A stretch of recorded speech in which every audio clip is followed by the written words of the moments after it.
上课为什么走神？回答我！上课为什么不好好听讲 Look in my eyes. Tell me why? Why, baby, why?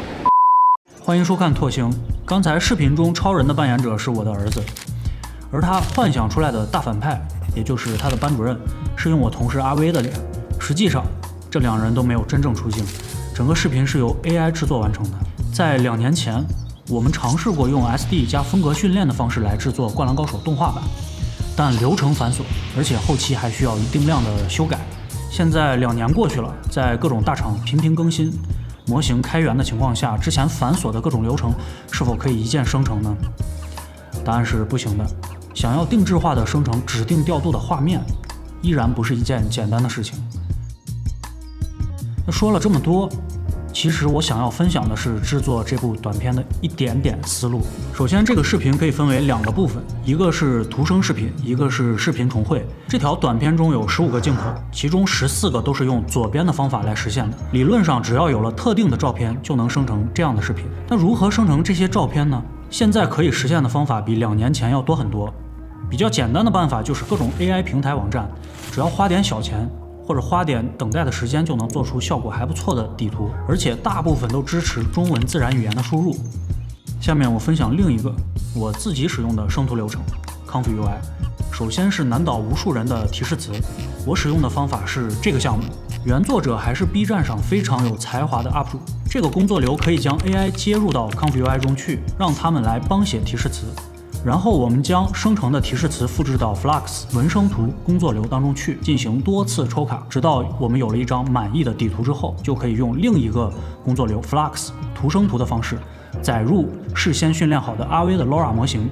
几轮抽卡之后，我们就会得到一张同样角度、同样姿势的阿威照片，然后在 PS 当中去简单的蒙版合成，这样一张特定的照片就做好了。训练 LoRA 的方式是相似度最高的，以假乱真完全不是问题。看到这里，如果你是没有怎么接触过 ComfyUI 的新人，可能会一头雾水，什么 Flux 工作流、LoRA 训练，但要全部从头讲起的话，又会是一个非常漫长的过程，所以没什么基础的同学看个热闹就行了。你说什么？再说一遍。所以没什么基础的同学可以去搜索一下 ComfyUI 基础教程，相信已经有了很多大神制作的非常细致的教程，肯定比我讲的要好。这一期呢，我就主要还是分享一些小小的思路给大家。下面我会讲一个不需要训练 LoRA 的方法，只需要一张照片就可以拥有80%以上的相似度 Inst ID 换脸工作流，只需要一张阿威的日常照片加我想要替换的照片，就可以得到这样一张照片。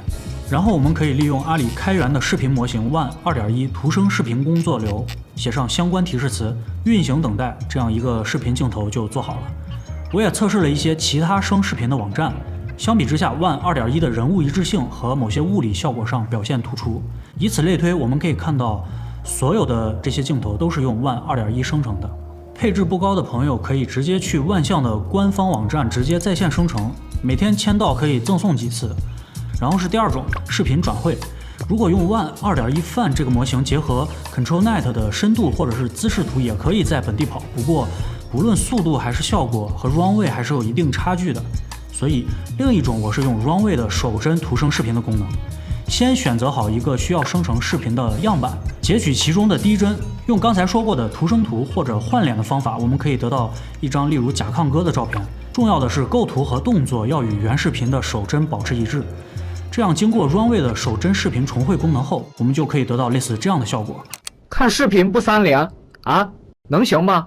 能，看视频不3连能行，你看看白比有多爽。大致的思路刚才已经全部介绍完了，我会把刚才用到的所有工作流以网盘的形式放在简介，需要的朋友可以去自行下载。最后再来说一下这个优缺点和个人感受。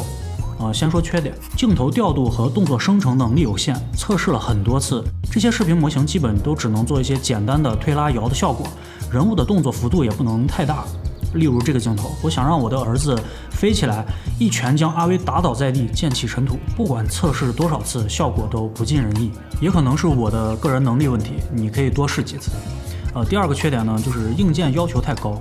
以4090 24G 显存的显卡为例，生成5秒24帧的视频需要几十分钟。虽然它生成的慢，但是它生成的分辨率也低啊。如果想要提高分辨率，只能缩短视频长度。不过你也可以通过一个补帧加放大分辨率的工作流来弥补这一点。但是这样操作，我个人感觉视频确实清晰了，但 AI 感却加重了。说到 AI 感，则是它的第3个缺点。生成的视频还是经常会有升格的效果，或者一些比较反人类的变化，这样只能反复抽卡。